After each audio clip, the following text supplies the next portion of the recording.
దూరంలోనే రోడ్లు చెరువుల్లా మారిపోయాయి. రంగారెడ్డి జిల్లా తుక్కుగూడ మున్సిపాలిటీ పరిధిలో రేణుకా ఎల్లమ్మ తల్లి ఆలయానికి వెళ్లాలంటే భక్తులకు భయం, బాధ. వర్షం వస్తే ఇక అంతే సంగతులు. రోడ్లంతా కూడా నీటితో మునిగిపోతాయి. మోకాలు లోతు నీటిలో కిలోమీటర్ ప్రయాణం తప్ప మరో దారి లేదు. ఎందుకు ఈ పరిస్థితి? ప్రజలు ఇంతటి కష్టాన్ని ఎందుకు భరించవలసి వస్తుందో చూద్దాం.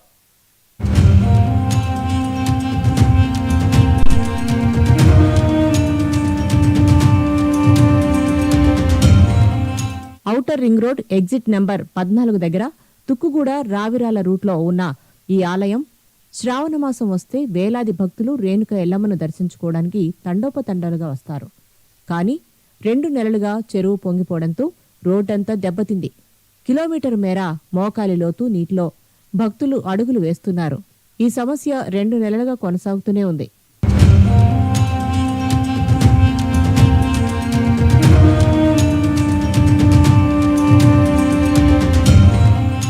చిన్నపిల్లలు, మహిళలు భయంతో అడుగు వేయలేని పరిస్థితి.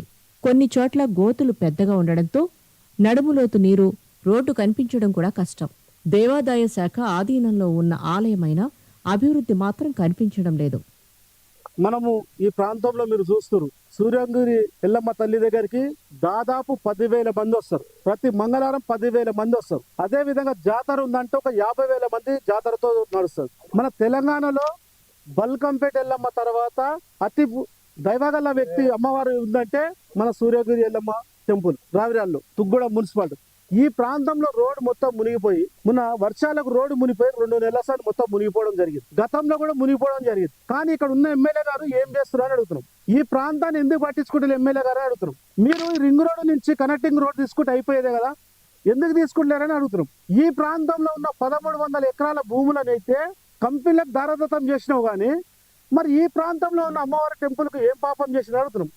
ఇక్కడ భక్తులు చాలా పెద్ద ఎత్తున భక్తులు వస్తుంటే 1/2 కిలోమీటర్ ఉండనన్నా మనం కొన్ని వేలాది కోట్ల రూపాయలు తీసుకొచ్చామో దారాదత్తం చేసి మనకు సౌలతులు ఎందుకు ఏదని అడుగుతున్నాం. ఇతర మతాలకు ఏదైనా ఉంటేనేమో యాది పెట్టుకొని ఎలక్షన్ కంటే ముందు ఏం యాది పెట్టుకొని జల్పల్లి మున్సిపాలిటీ ఏం చేసిందో సబితాంద్ర రెడ్డి గారికి యాది ఉంది. కానీ ఈ సూర్యంగుట్ట ఎల్లమ్మ దగ్గరికి వచ్చే 10,000 మంది, ప్రతి మంగళవారం 10,000 మంది చిన్నపిల్లలు, పెద్దలు, మీరు అందరూ చూస్తారు ఎంత అవస్థ పడుతారో. వ్యాన్లలో ఎక్కించుకోపోవడం, ట్రాక్టర్లు ఎక్కించుకోపోవడం, ఈ విధంగా ఏమైనా ప్రమాదం జరిగితే దీనికి ఎవరు కారకులు అని అడుగుతాం. ఇక్కడ ఉన్న ఎన్విరాన్మెంట్ కూడా ఏం చేస్తుందని అడుగుతాం. ఇక్కడ వచ్చిన డబ్బులు తీసుకుపోయేది మీ వంతు, మరి డెవలప్ చేసేది మీ వంతు కాదా?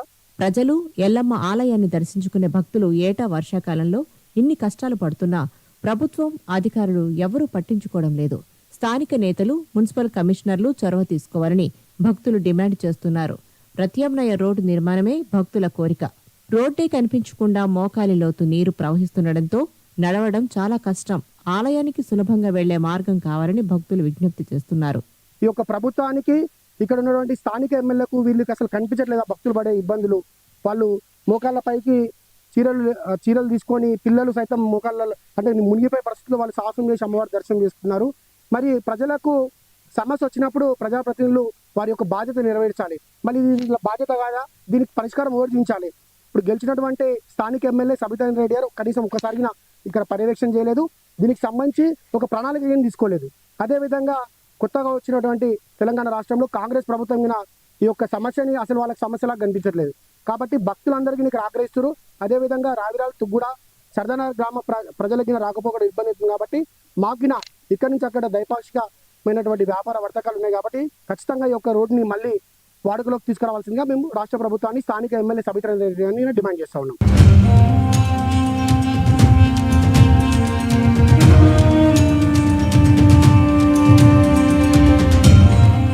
కిలోమీటర్ మేర నీటిలో నడిచి అమ్మవారిని దర్శించుకోవడం భక్తి కాదు, బాధ.